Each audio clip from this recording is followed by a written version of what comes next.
Très bien. Donc hier, nous avons commencé ce que c'est le réseau de neurones. Et aujourd'hui, nous allons essayer de faire la suite. Et bien sûr, tout en répondant à ce plan. Ce plan, normalement, contient, ou bien il s'appelle les bases de machine learning. Commençons par une introduction à machine learning et par la suite la régression linéaire. Et pour faire la régression linéaire, normalement, c'est pour créer des modèles. Et pour créer des modèles machine learning qui se basent sur la régression linéaire, on doit suivre des étapes. La même chose, donc on peut faire la régression linéaire en utilisant des libraries. On a montré quelles sont les pratiques à suivre pour créer des modèles en se basant sur des libraries, particulièrement Scalar. Et bien sûr, dans la suite, nous avons essayé de montrer comment créer notre propre modèle sans faire appel à Scalar. Pourquoi? Parce que cette deuxième manière de faire, c'est-à-dire sans se référer aux bibliothèques qui existent déjà, à ce moment-là, on peut aller un peu profondément dans les choses. Et à ce moment-là, on peut bien sûr utiliser ces compétences qui sont acquises ici pour bien optimiser les modèles choisis ici. Donc ça, c'est l'importance de voir la partie en utilisant des libraries et aussi aller un petit peu profondément dans les choses. La régression linéaire, normalement, c'est pour prédire des valeurs continues. C'est-à-dire déjà, il faut savoir, si je vais bien sûr résumer les étapes à suivre dans un fichier bloc-notes, on peut dire que la première chose, si nous avons un problème, d'accord, et on souhaite réaliser un projet machine learning, donc il faut avoir des data, d'accord, et ensuite le data, normalement, il faut le diviser en deux parties de colonnes. Un ensemble de colonnes qui sont les descripteurs, ou bien les attributs, ou bien couramment, on utilise le mot-clé features. Et la deuxième chose, on a la target. D'accord? Couramment, pour les features, c'est une matrice, si vous voulez dire X, grand X, mais ce grand X-là, elle est constituée de X1 jusqu'à Xm. Et il y a target. D'accord? Tous ces éléments-là doivent être présents au préalable pour pouvoir commencer un projet machine learning ou bien deep learning. S'il n'y a pas de data, on ne peut pas commencer. Et au début, on doit avoir un problème, c'est-à-dire l'objectif, c'est par exemple de prédire les chiffres d'affaires. Nous, bien sûr, il y a deux types de problèmes. Il y a la régression, plutôt il y a les problèmes supervisés et non supervisés. J'ai dit, nous, on s'intéresse aux problèmes supervisés. D'accord? Supervised learning. C'est-à-dire supervised learning, c'est-à-dire la target dans le dataset, la target est présente. Donc ça c'est, si vous voulez dire, les vraies bases. Donc pour pouvoir commencer, il faut savoir la nature du problème. Est-ce que supervisé ou bien non supervisé? Il faut avoir le data. Bien sûr, il faut avoir un historique.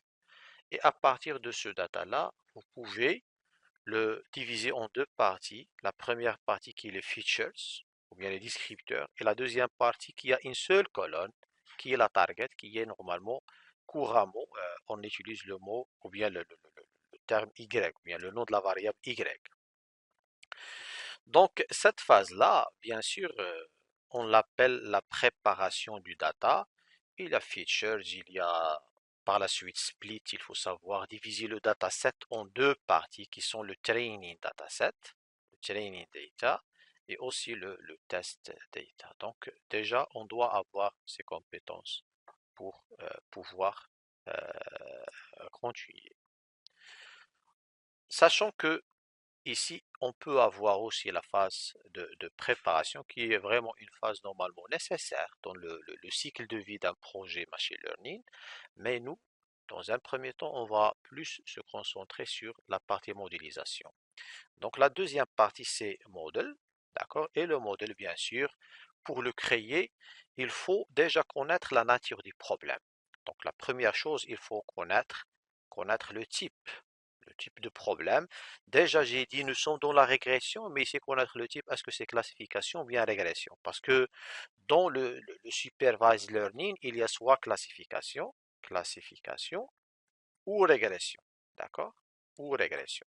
Donc, pour savoir est-ce qu'il s'agit de la classification ou bien de la régression, ça dépend de la nature de Y, de target. Donc, ici, target pour la classification, la target est de type, je peux dire catégorial, mais en général, je peux dire discrète. D'accord? Un type discret de la variable. La régression, c'est pour prévoir les valeurs continues. D'accord? Euh, target, target de type continu. Donc ça, c'est une chose. Par exemple, ici, type continu, prévoir le salaire. Je peux avoir plusieurs salaires. Ici, par exemple, je peux dire est-ce que c'est chien ou chat. D'accord? J'ai deux propositions, deux valeurs possibles, chien ou chat. D'accord?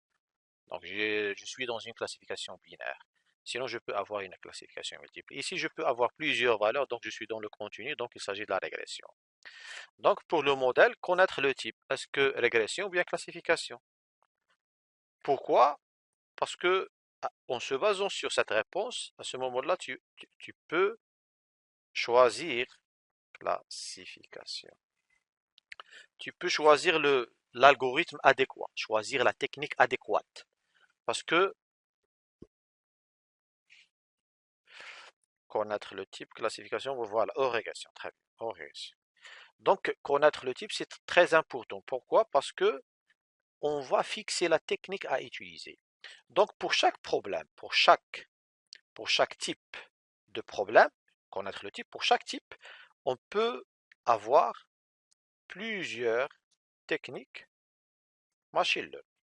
D'accord? Machine learning. Y compris, une fois dire machine learning, je peux même dire deep learning. D'accord? Machine learning. Alors, par exemple, je peux choisir la régression. Pour un problème de régression, je peux choisir la régression linéaire, comme je peux choisir les réseaux de neurones artificiels, artificial neural network. Et je peux avoir plein de choses.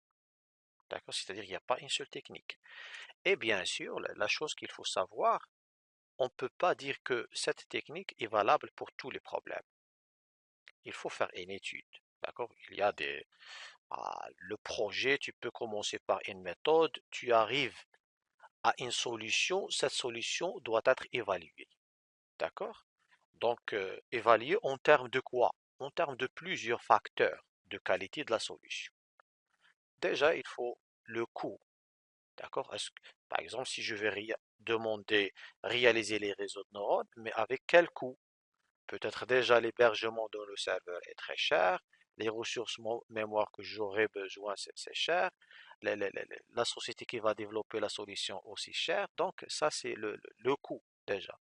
La deuxième chose, la performance. Nous, on va juger les solutions en termes de performance. D'accord? Est-ce que le modèle est performant? Bien sûr, les réseaux de neurones ne sont pas toujours performants en les comparant aux autres techniques. D'accord? Et ça dépend d'un ensemble de choses, y compris ça dépend de la nature des datasets. Par exemple, si le dataset est petit, j'ai pas beaucoup d'enregistrements dans le passé, à ce moment-là, les réseaux de neurones sont déconseillés. Il ne faut pas les utiliser, il faut choisir une autre technique capable de construire un modèle qui peut faire des prédictions meilleures tout en se basant sur un historique réduit. Donc ça, c'est par exemple le cas de naive Bayes ou bien le cas plus proche voisin ou bien autre. D'accord? Mais nous, dans ce cours-là, bien sûr, on va se focaliser plus sur les réseaux de neurones. D'accord? Et bien sûr, une fois créé un réseau de neurones, il ne faut pas dire que il y a une démarche naïve. D'accord? C'est-à-dire low data. D'accord? Ça commence du data et après le modèle. Dans le modèle, il y a plusieurs étapes. D'accord? Et j'ai bien dit que le nombre d'étapes pour établir un modèle dépend de le degré de complexité des problèmes. Parce que notre objectif vers la fin, c'est établir, d'accord, un modèle performant, d'accord. Une fois dire performant, bien sûr, sur quelle mesure il faut être capable de mesurer la performance, c'est-à-dire l'évaluer, d'accord. Donc, c'est ça en général les choses qu'il faut connaître. Donc, il y a le data, il faut connaître le type de problème, il faut connaître quelle technique je vais utiliser. Une fois que tu as choisi la technique, quelles sont les étapes à suivre pour établir le modèle. Maintenant, c'est quoi un modèle? D'accord? Le modèle. Quand on a parlé de la régression linéaire, linear regression, comme le nom l'indique, il s'agit d'une dépendance linéaire. D'accord? Linéaire. C'est quoi la linéarité ici? C'est que la target, c'est-à-dire Y, dépend de manière linéaire avec les descripteurs. C'est-à-dire, il y a base plus W1 fois X1 plus W2 fois X2 plus ainsi de suite plus WM fois XM. Donc, c'est ça le modèle de régression linéaire. Donc, le modèle ici, c'est quoi? C'est quoi un modèle? C'est quoi un modèle? Modèle, c'est tout simplement l'ensemble des paramètres, c'est-à-dire ce sont des valeurs. Une fois trouvé le modèle, c'est-à-dire pour le base, tu as trouvé une valeur. Par exemple, tu as trouvé 9. D'accord? Pour le W1, tu as trouvé une valeur. Tu as trouvé 7. Pour et ainsi de suite, jusqu'à trouver l'ensemble des valeurs. D'accord? Donc, pour chaque paramètre, tu as trouvé une valeur. Autrement dit, c'est bon, tu as fixé le modèle. D'accord? Donc, c'est quoi un modèle? Ça dépend déjà de la technique utilisée. Pour la régression linéaire, le modèle, c'est les valeurs de l'ensemble des paramètres. C'est ça le modèle. Maintenant, la question qui se pose, c'est comment, une fois dire comment trouver le modèle. Autrement dit, c'est comment trouver les paramètres. D'accord? Je peux avoir une infinité de modèles. Une infinité de modèles. Par exemple, hier, nous avons présenté, par exemple, un modèle dans lequel un petit dataset pour faire, pour faire la classification. Oui.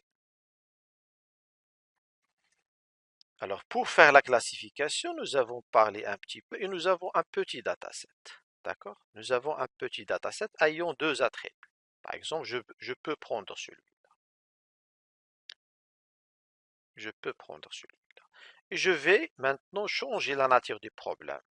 Ça, le type de la target, il contient uniquement deux valeurs, donc il s'agit d'un problème de classification. Une fois choisir les techniques, tu vas dire quelles sont les techniques possibles pour faire la classification. Maintenant, je vais changer le type. Je peux faire ici 15, je peux faire ici 10, je peux faire ici 11, je peux faire ici 20,2, d'accord, 5. Je peux faire ici 11, d'accord, ou bien 13. Je peux avoir 14, d'accord. Donc maintenant, il s'agit d'un problème de régression. Si on parle d'un modèle de régression, c'est-à-dire tu dois trouver le y, il dépend comment? De la partie x, c'est-à-dire y égale à un certain base, toujours, plus w1 fois x1 plus w2 fois x2. D'accord? Donc ça, c'est la forme mathématique du modèle. Est-ce que j'ai trouvé le modèle? Non. Parce qu'il n'y a pas de valeur. Il me faut pour pouvoir, parce que l'objectif, c'est de prédire y. D'accord? L'objectif, c'est être capable pour un nouveau dataset, soi-disant ce dataset est de test. J'ai un dataset de test composé par exemple, oui, oui, il y a une question? Oui, bonjour. Non? Il n'y a pas de souci. Ah, d'accord, très bien. Alors, fichier.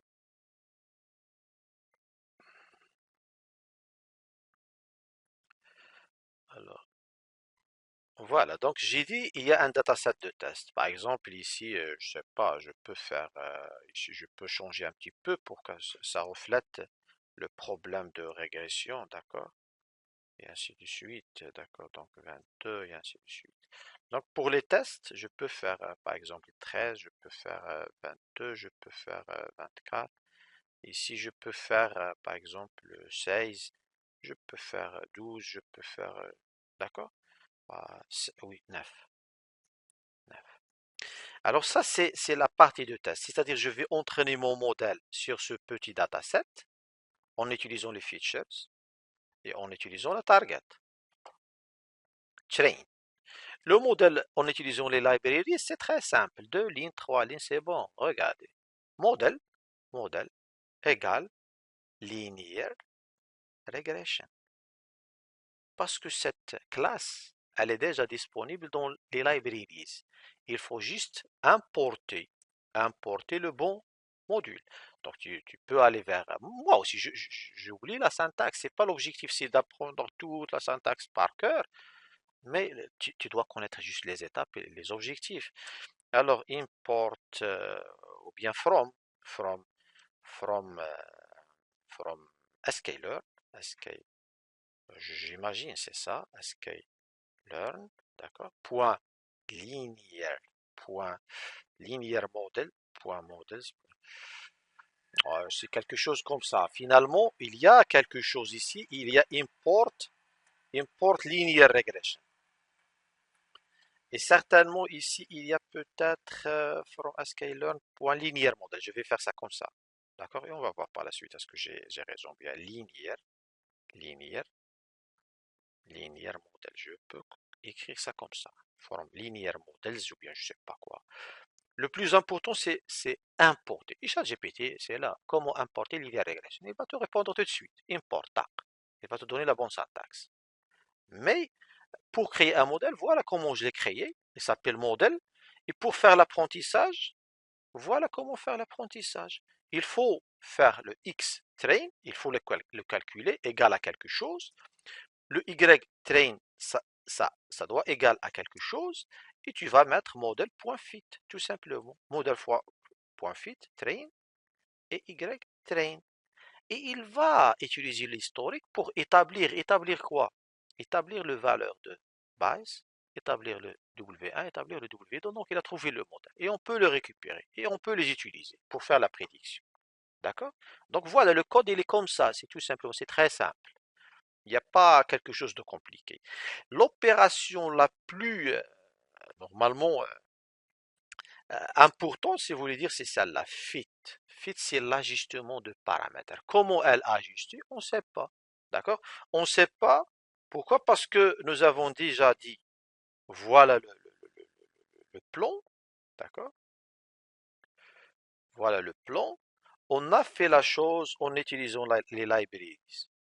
On a dit, on a utilisé fit de linear regression, de scalar. Tu souhaites connaître comment doit ou bien comment ça se fait l'entraînement, il faut voir cette partie-là. C'est-à-dire la deuxième partie, c'est sans utiliser les libraries. On va faire notre propre fit selon un algorithme. C'est une approche itérative. Initialiser le modèle, faire des prédictions, corriger l'erreur, optimiser les paramètres. Et ça se répète plusieurs fois jusqu'à minimiser l'erreur. D'accord? Donc ça, c'est la deuxième démarche. Pour le problème de classification, c'est la même chose. Donc si je vais continuer sur cet exemple-là, une fois le modèle, elle est là, bien sûr, tu peux, je vais ajouter une autre colonne ici. Voilà, et ça va s'appeler Y predicted ou bien Y hat. D'accord? Parce que je vais tester.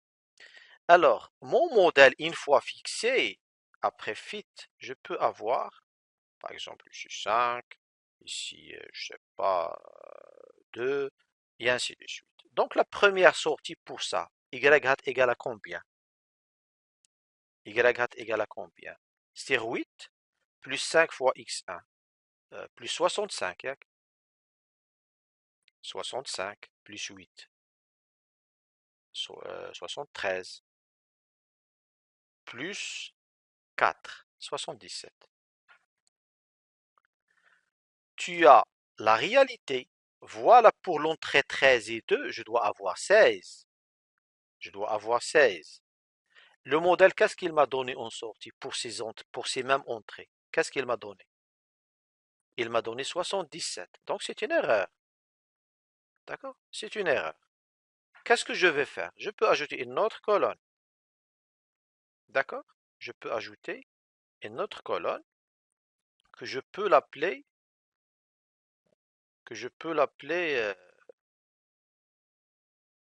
je vais ajouter une autre colonne. Voilà, deux colonnes. Que, que je peux l'appeler quoi? Error. Et ici, squared error.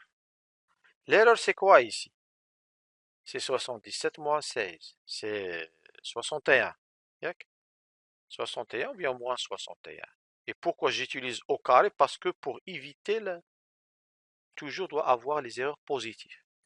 Alors ici, au carré, 61 au carré. Ça donne combien? Ici, j'ai une deuxième erreur, ici, j'ai une quatrième erreur, et ainsi de suite. Et à chaque fois, je lève ça au carré. Supposons que j'ai des petites valeurs. Supposons que j'ai des petites valeurs. Donc, je vais faire ici, par exemple, 2. Donc, ici, c'est 4. Je peux avoir ici 9. Je peux avoir ici 1. D'accord? Donc, 13, 14. La moyenne des erreurs, ça c'est au carré. La moyenne des erreurs au carré, c'est 13 plus 1, ça fait 14 sur 3. Donc l'erreur c'est, je vais mettre 8. Donc c'est 15 sur 3. L'erreur moyenne c'est combien? C'est 5. Pour ce modèle, pour ce modèle,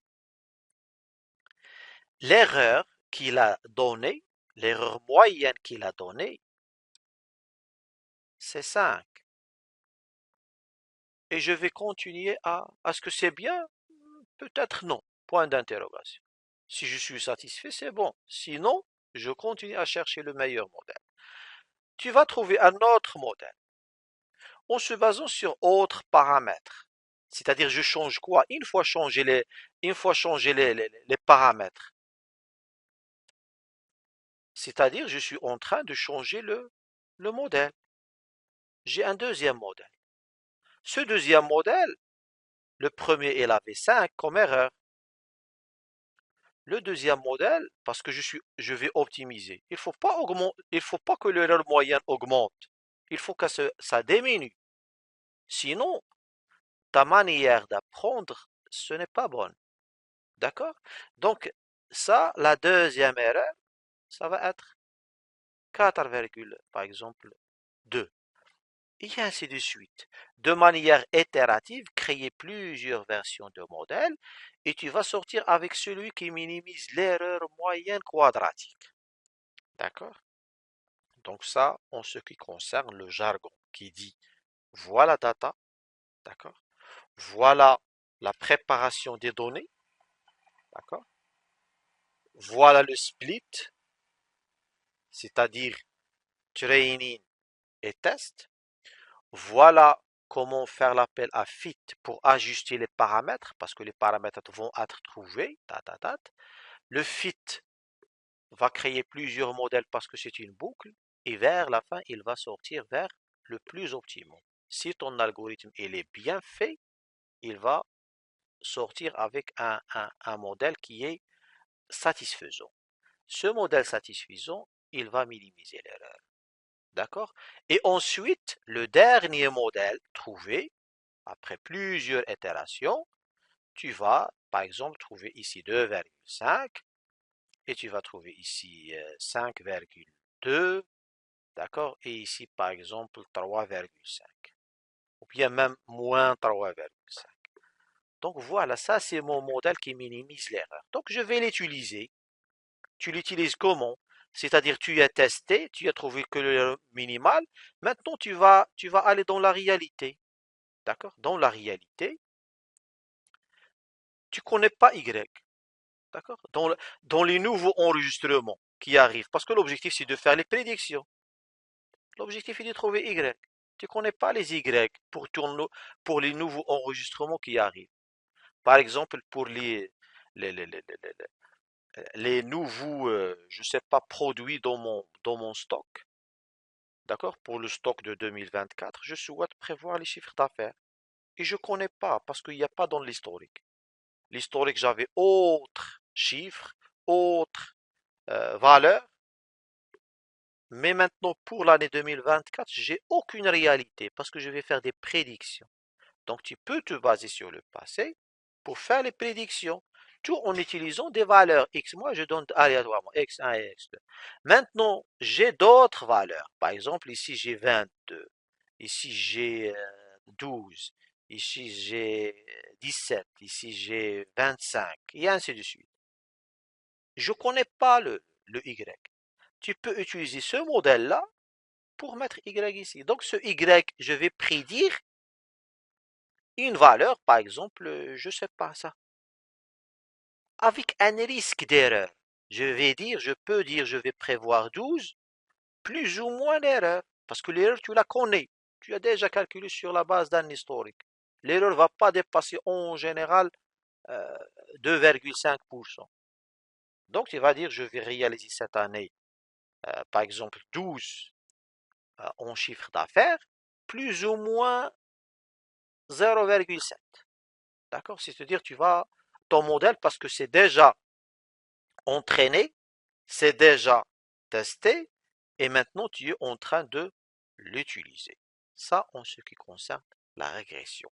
Pour le problème de classification, ça se passe de la même logique. D'accord? Ça se passe de la même logique. Est-ce que ton algorithme classifie correctement les enregistrements? Surtout que, qu'est-ce que ça change? Uniquement la fonction mathématique, mais la logique derrière, c'est exactement la même. Donc si je vais revenir ici, ça c'est pour un problème de régression linéaire. Pour la régression logistique, il y a deux choses. Il y a deux choses pour la régression logistique. Attendez, je vais faire copier tout ça et je vais le mettre ici. Pour la régression logistique, déjà la nature de la target doit changer parce que mon dataset ne reflète pas qu'il s'agit d'un problème de régression logistique. Donc il faut tout simplement faire des 1, 0, 1, 1, 0, d'accord? Voilà 0. Donc ici, ça se voit d'après le dataset qu'il s'agit d'un problème de classification. Donc il ne faut pas penser à utiliser la régression linéaire, un modèle ayant cette forme. Tu peux l'utiliser. Et tu peux suivre les mêmes étapes, modèle.fit, xtrain, ytrain. Le, le, le programme ou bien Python, il va pas te dire attention, tu as tort. Non, lui, il va trouver des paramètres parce que tu as passé des choses numériques, parce que tout ça c'est numérique, il va faire l'apprentissage. Mais est-ce qu'il va faire la bonne prédiction? Non, il va avoir tort. Pourquoi? Parce que tu n'as pas choisi le bon modèle mathématique. Parce que pour prédire des classes, il faut prédire des probabilités d'appartenance. Par exemple, 0,5, 0,8, 0,9. 0,9, il appartient à la classe 1, et pour appartenir à la classe 0, c'est 0,1 automatiquement. La somme des probabilités est égale à 1. D'accord? Donc il faut prédire des probabilités. Et pour prédire des probabilités, cette fonction ne peut pas retourner des probabilités. Parce que la probabilité se trouve entre 0 et 1. Jamais cette équation mathématique retourne une probabilité. Donc il faut que choisir la bonne formulation mathématique. Donc pour ce faire, déjà je vais changer bien sûr ici dans les Y, ça c'est la partie test. Supposons ça et je vais mettre ici 0. Donc mon problème correspond bien à un problème de classification. Donc attention, il faut choisir déjà le bon modèle. Modèle, je ne vais pas faire from linear regression, linear model import linear regression, mais il faut importer ça, logistic regression. D'accord? Et mon modèle égale modèle logistique regression. Qu'est-ce que ça change rien? Sauf, il faut connaître ce que tu es en train de faire. C'est ça le plus important. Mais les étapes sont les mêmes. Régression linéaire, régression logistique, c'est la même chose. Une fois faire le logistic regression, cette classe, elle utilise derrière un modèle qui se base sur la fonction segment. D'accord? Donc voilà, voilà, voilà. Et ici, à la place de y égale, c'est quoi? Qu'est-ce que ça change?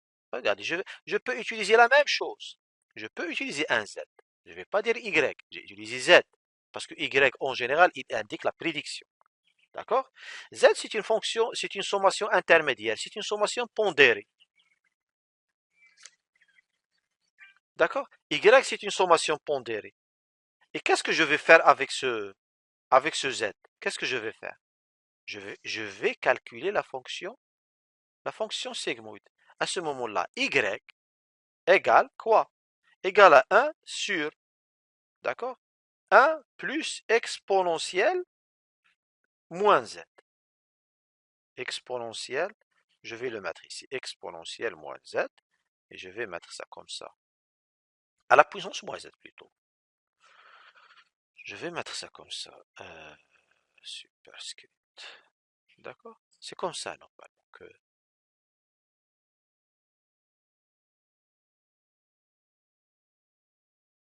Voilà. Est-ce il y a un grand changement par rapport à la régression linéaire? Non. J'ai déjà réutilisé. Regarde. Ça, c'est une formulation de la régression linéaire. Regarde. Ça, c'était la régression linéaire. Dans le jargon de la régression logistique, cette formulation, ou bien cette équation, elle s'appelle la fonction logite. Mais dans la régression linéaire, c'est la régression linéaire. C'est une combinaison linéaire attribut-sortie. D'accord? Et ça, je réutilise le Z. Donc voilà. Donc est-ce que ça, c'est difficile à implémenter from scratch déjà la formulation? Non, elle est très simple. Et ici, je ne vais pas prévoir, bien sûr, dans la partie test, il faut prévoir soit noter des probabilités, mais ici, je peux noter directement des classes. D'accord? Donc, une fois tu as la classe, tu peux prévoir la classe 0 à la place de 1. Tu peux prévoir la classe 1 à tu as la réalité 1, tu as prédit 1. Tu as la réalité 0, tu as prédit 0. Donc ici, la métrique à utiliser error n'a pas de sens. L'erreur moyenne quadratique n'a pas de sens. Il faut dire combien, combien d'enregistrements ayant la classe 1, en réalité il a 1 et j'ai prédit 1.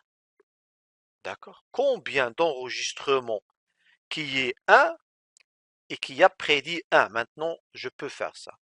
Je peux faire ça par exemple. Commande d'enregistrement qui est dans la réalité 1 et a prédit 1. Et le modèle a prédit 1. Combien? 3. Donc ça, on l'appelle true positif. Vous voyez? True positif. Je vais mettre true positif. Voilà, true positif. Combien? Maintenant, parce que j'ai pas un dataset là, l'exemple. Supposons j'ai d'autres enregistrements. Combien d'enregistrements ils sont dans la réalité 0 et j'ai prédit 0, 2. D'accord. Voilà, donc je peux connaître ce qui est un true positif et un true négatif. Négatif en général c'est la classe 0. D'accord. Maintenant qu'est-ce qu'il reste? Il reste les false positifs, les false négatifs. Maintenant c'est quoi la question qu'il faut dire? Combien d'enregistrements qui ont. Regardez, je préfère commencer par la prédiction maintenant pour bien maîtriser la chose de false positif. Combien de choses qui sont prédits 1 et en réalité ils sont 0? Parce que la décision est false. False positif. La décision est 1 mais elle est false. False positif. Combien? Prédiction 0, prédiction 1 et la réalité 0. J'ai deux enregistrements. Donc il y a deux false positifs. D'accord? Tu vas les mettre true positif. Tu vas mettre ici 2. D'accord? Deux false positifs. Bien, ici c'est false positif. Et ici je mets le nombre de false négatifs. D'accord? Combien en réalité, combien j'ai prédit de 0, mais en réalité ce sont des 1. Donc ce sont des false négatifs. D'accord? Maintenant tu sais ce que ça veut dire, comment évaluer un modèle dans le cas de la classification. Dans le cas de la régression, on utilise la moyenne des erreurs quadratiques, ou bien la racine des moyennes des erreurs quadratiques, ou bien R2, ou bien il y a plusieurs métriques. Dans la classification, déjà la première chose qu'il faut dégager à partir d'un modèle établi, il faut remplir cette matrice, dite matrice de confusion. Une fois que tu as la matrice, à ce moment-là, tu peux dégager autre métrique. D'accord? Autre métrique. C'est-à-dire l'accuracy, par exemple. Accuracy égale. D'accord? Accuracy, c'est la précision. Il y a un problème de traduction vers le français. Parce que en, en, euh, en anglais, il y a deux métriques. Il y a l'accuracy, qui est traduite en français précision, mais en anglais, il y a une autre métrique qui dit précision. Moi aussi, je connais pas comment. Moi, je préfère des anglais, d'accord? Il y a la précision et il y a l'accuracy. Donc, je ne vais pas me permettre de traduire l'accuracy vers précision. Sinon, si vous allez chercher, vous allez peut-être vous pouvez éviter cette confusion. Maintenant, pour l'accuracy, c'est quoi? C'est une formule. C'est une formule ayant, c'est-à-dire les trous positifs plus les trous négatifs sur le tout. D'accord, ça c'est la prise. Tu as le nombre, tu peux le calculer. Plus. Donc toujours l'accuracy, c'est un pourcentage. Ça sur ça. Et ce pourcentage, bien sûr, tout calcul fait, la valeur est inférieure à 1. D'accord? Et elle est supérieure à 0. D'accord? Donc c'est un pourcentage. C'est pour cela on dit 97%, mon modèle, il a une précision en français, il a une accuracy 97,7% par exemple. Parce que tu vas trouver un pourcentage. Donc voilà, déjà, faire la différence entre les problèmes, classification, régression, faire la différence en termes de choix de techniques à utiliser, logistic regression, linear regression, et surtout faire la différence en termes de évaluation. Si j'ai un modèle de régression, il ne faut pas utiliser les techniques d'évaluation hein, de régression pour évaluer un modèle de classification. Non. D'accord? Donc déjà, ce- ces petites connaissances, il faut les avoir. Pour les avoir, il faut répéter. Un petit problème de régression, le répéter plusieurs fois. Un petit problème de classification, le répéter plusieurs fois. En utilisant uniquement la régression logistique et la régression linéaire. À ce moment-là, vous allez maîtriser le vocabulaire et vous allez maîtriser le processus qui peut être divisé en trois étapes. Data, modèle, évaluation. Donc ça, il faut d'accord, il faut l'avoir, ces compétences-là. Donc nous, je ferme la parenthèse de rappel et je préfère avancer sur les réseaux de normes. Alors, tout simplement, pourquoi? Parce que certainement, il y a beaucoup de choses qui sont... Oui, oui, c'est quoi la question? Oui.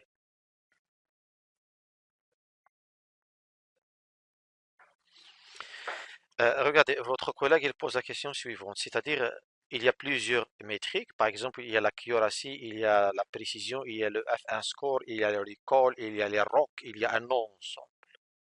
Et sa question, c'est quel est le choix effectif? Cette question, elle est très bonne. D'accord? Quel est le choix effectif? C'est très bon la question. Mais nous aurons toute une séance sur quelles sont les pratiques à suivre pour bien évaluer un modèle. D'accord? Donc cette question-là, je préfère la reporter à... Parce que je ne peux pas répondre en deux mots. Ah, il y a tout un ensemble. Et déjà, notre objectif, il faut savoir créer le modèle, l'évaluer plus ou moins, mais comment le bien évaluer, ça c'est une question à part. D'accord? Donc ça va venir le temps pour répondre à cette question-là. Très bien, mais la question elle est bonne.